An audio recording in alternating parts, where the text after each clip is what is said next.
We do want to begin in Hong Kong, where the new national security law has just swept up one of that city's most high-profile critics of Chinese rule.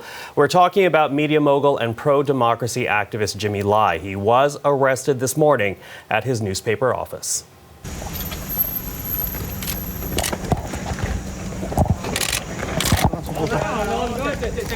Now, at the back of that vehicle was Jimmy Lai, and this was after officers raided the pro-democracy newspaper that he runs.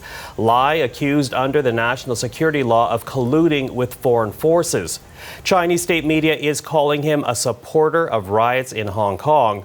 Lai is a prominent critic of the Chinese Communist Party and a backer of the pro-democracy protests in Hong Kong. Now, just last week, he did speak with the National's Adrian Arsenault about the national security law and the threat of arrest. This rush implementation of the national security law is actually a blunder that CCP hasn't thought it through. It's a great blow to its economy at the time when China's economy is in dire situation. Is everything you're saying here, sir, actually a violation of this new security law? Yes. And that doesn't worry you? No. Is there not a chance that you could be spirited away in the middle of the night to a prison in mainland China? Yes. But what can I do? Just keep quiet? Well, with that, let's bring into the program right now freelance reporter Richard Kimber. He is live outside Jimmy Lai's newspaper headquarters in Hong Kong. Richard, good morning to you. What is the latest where you are right now?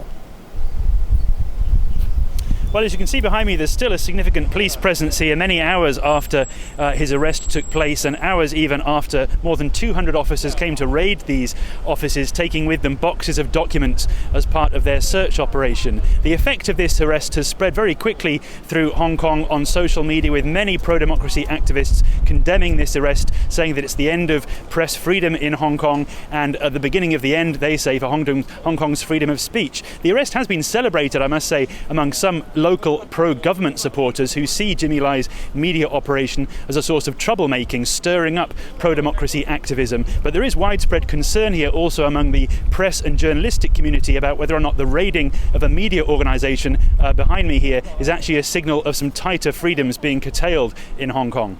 How does this arrest actually relate to the political relationship between China and the United States?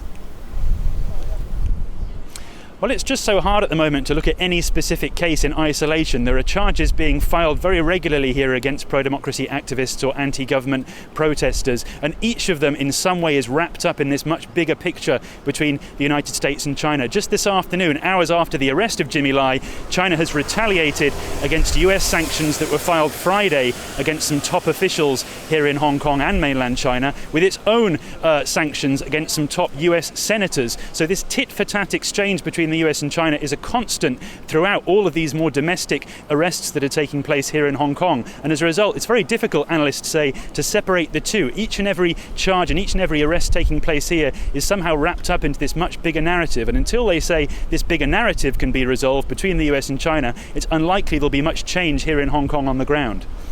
Richard, thank you for the insight. That is Richard Kimber in Hong Kong.